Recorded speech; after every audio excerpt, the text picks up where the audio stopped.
안녕하세요. 자, 일론의 보상한 패키지가 가결이 되었습니다. 75%가 넘는 득표를 기록을 했더라고요. 자, 그런데 너무나 안타깝게도 지금 테슬라의 주가는 FT에서 제가 현재 영상 찍기 전에 본 주가는 442달러에 머물고 있습니다.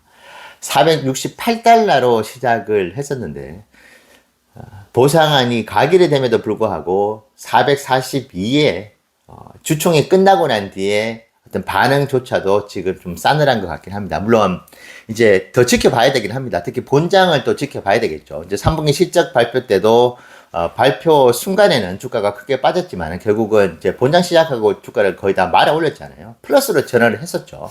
자, 그 기억을 우리가 또 한번 생각을 해볼 필요는 있을 것 같아요. 하지만은 어쨌든 우리가 크게 기대했었던 저는 선반영이 안 되었다고 보고 만약에 가결이 났을 경우에는 주가가 그래도 한번 튀어오를 수 있다고 생각했었는데 이 부분이 일단은 현재 기준으로는 들어맞지 않는 것 같긴 합니다. 자, 근데 이게 이건 뭐 있는 그대로는 말씀드려야 될 것 같긴 합니다. 왜냐하면 지금 나스닥 지수가 어제 1.9%나 빠졌죠. 조금 반등을 하나 싶다가 바로 다시 막판에 고꾸라지면서 2%에 가까운 나스닥 지수의 하락이 있었습니다. 그럼 보통 테슬라 같은 경우에 베타 값이 있죠. 그래서 보통 2배 가까이 하락을 한다. 퍼센테이지로. 그래서 거의 뭐 정확하게 4% 가까이 하락을 하고 마감을 한 것 같긴 합니다.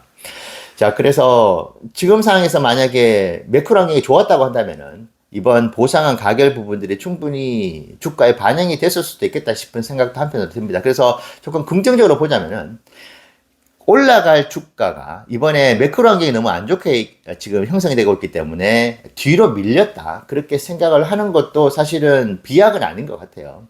지금 특히 이틀 전에도 2%가 넘게 주가가 하락을 했었죠. 지수가. 나스닥 지수 그렇게 하락을 하고 0.6%의 반등만 있다가 어제 다시 1.9%의 거의 폭락이라고 할 수 있겠죠. 지수 기준으로 봤을 때는.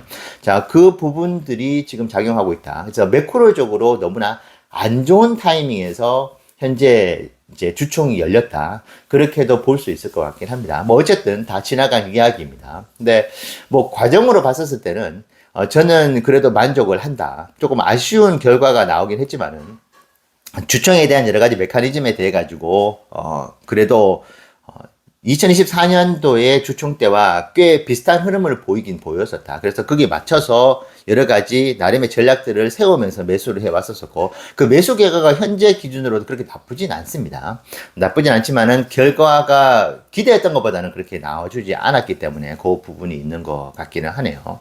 자, 그래도 일단은 이제 75%가 넘어가는 지금 득표를 한 상태로 보상안이 가결이 됐기 때문에 저는 이 부분이 우리가 중장기적으로 테슬라를 모아가는 투자자분들이라고 한다면은 충분히 긍정적으로 바라봐도 될 수 있다. 인간에게는 누구나 동기부여라는 것이 너무나 중요한데, 스페이스X에 더 많은 시간을 할애하던 일론에게 이번 보상한 가결은 충분히 테슬라에도 더 많은 시간을 할애하게 만드는 그런 동기부여를 주는, 그래서 아마 이 호재는 계속 우리가 투자를 해 나간 내내 8조 5천억 달러의 시총을 달성하는 그 순간까지도 계속 보이지 않던 보이던 존재하는 그런 호재다. 여러분들께서 그렇게 생각하면서 우리가 투자를 해 나가면 좋을 것 같긴 하네요.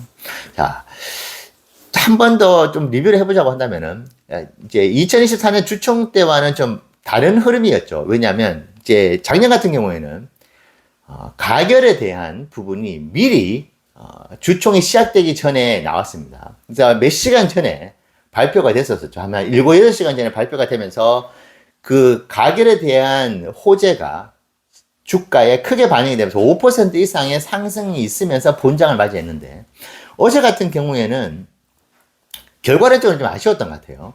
이제 가결에 대한 이야기가 주총 시작하고 난 뒤에 세션에 묶여가지고 나오게 됩니다. 자, 그러다 보니까 그 가결 소식이 들리자마자 주가가 아마 450달 이상으로 튀어 올랐던 것 같긴 한데, 이게 우리 앞서 말씀드린 바와 같이 얼마 전에도 말씀드렸죠. 이벤트를 하기만 하면은 테슬라 주가는 빠졌던 그 흑역사들을 가지고 있었잖아요. AI 대 배터리 대 로보택시 행사, 뭐 수많은 행사들이 있으면은 그 행사 끝에는 항상 주가로 봤을 때는 좋지 않았었다. 근데 아마 어제 주총이 열리는 그 행사의 전체적인 어떤 비주얼을 봤었을 때, 아, 이거 2024년도와 비슷한 그런 흐름에 주총이 나갈 수 있겠구나. 자, 그러면 주가가 빠지는데 하는 어떤 그런 생각을 본능적으로 투자자분들도 많이 했던 것 같아요. 그래서 이제 가결에 대한 이야기가 나온과 동시에 그 뒤에 주가가 빠지기 시작을 하는 그 원인이 되지 않았나 싶긴 합니다. 그래서 작년 같은 경우에는 이 가결 발표와 주총의 어떤 세션이 좀 나눠져서 진행이 됐다고 한다면은 2025년도에는 합쳐서 진행이 됐다. 그럼으로 인해 가지고 이 가결에 대한 소식의 어떤 파워나 임팩트가 좀 강하지는 못했다. 바로 그냥 이거 또 소문난 잔치에 먹을 게 없구나라고 하는 그런 분위기를 감지를 했었던 투자자들한테는 이것이 이제 바로 매도세로 이어지는. 그래서 가결에 대한 임팩트, 그 다음에 이 열매를 얻을 수 있을 만큼의 시간이 없었다.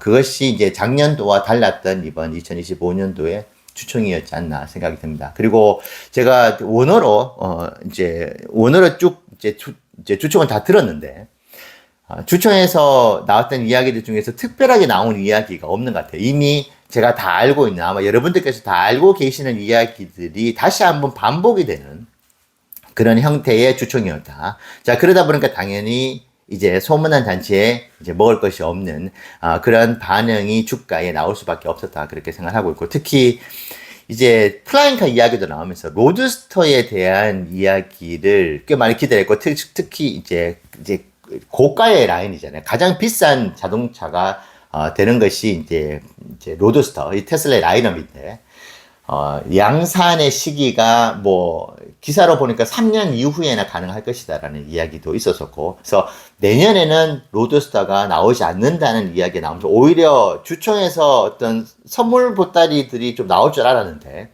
오히려 반대로 실망스러운 이야기가 나온 것도 또 주가에는 영향을 미치지 않았나, 그런 생각도 해보게 됩니다. 그래서 지금 로드스터 같은 경우에는 양산을 적어도 3년 이후에나 볼 수 있겠다, 그렇게 생각을 하고 우리가 투자에 임해야 될 것 같기는 하네요. 그래서 자, 앞서 말씀드린 바와 같이 본장에서의 흐름은 모릅니다. 3분기 때는 본장이 흐름이 매우 좋았다. 막상 놓고 보니까 실적이 나쁘지 않았다고 판단하는 기관들이 많이 있었거든요. 미래에는 되게 밝겠구나라는 어떤 그런 생각들이 기관들로 하여금 이제 매수 신호를 만들어주고 매수 버튼을 누르게 만들었다면, 이번에 일론의 보상한 패키지의 가결 역시도 지금 당장은 눈에 보이지 않게 지금 주가는 형성을 되고 있겠지만은, 본장이 시작되고 난 뒤에는 이것은 테슬라의 미래 가치에는 너무나 큰 호재가 되는 것이야 라고 생각을 하면서 시장이 급 반응을 할 수도 있다. 저는 그렇게 보고, 뭐 $450 다시 뭐 트라이를 해 나갈 수도 있는 오늘 본장의 흐름이 될 수 있다. 근데 지금 지수가 1.9% 하락을 했잖아요. 근데 오늘 또 나스닥 지수가 또 미적미적 하면서 반등도 없이 뭐 1% 가까운 또 다른 추가 하락이 있다. 그러면은 가결에 대한 매수 심리는 거의 존재하지 않을 수 있다. 아마 뒤쪽으로 우리가 조금 더 시간을 두고 봐야 되지 않을까라는 생각이 듭니다. 지금 일단 매크로가 어떻게 흘러가는 것인지, 지금 너무나 매크로 상황이 지금 안 좋게 흘러가고 있기 때문에 이것이 테슬라 주가에, 테슬라의 호재성 뉴스에도 영향을 주는 것이다. 아시는 것 같이 악재가 더 크게 발현이 되는 것이 이제 매크로 환경이 안 좋을 때, 호재가 사라지는 것이 또 매크로 환경이 안 좋을 때잖아요. 그래서 이 부분이 지금 같이 엮여 있다.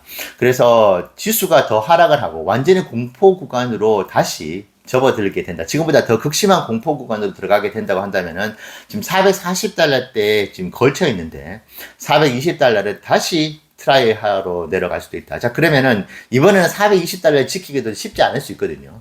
자, 그러면은 조금 더 아래에도 우리가 테슬라 주가를 볼 수 있다. $400 초반에도.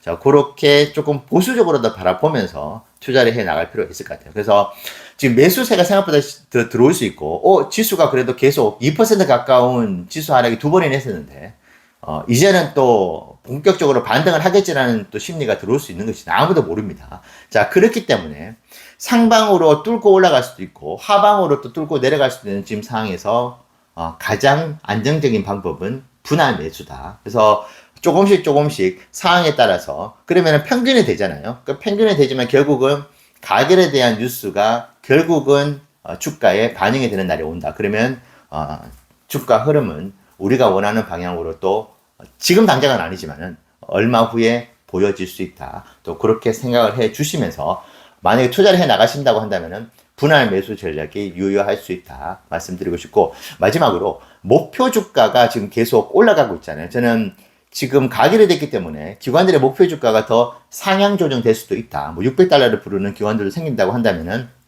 많은 분들께서 아시죠? 테슬라의 목표 주가와 실제 주가와의 괴리가 지금 매우 낮잖아요.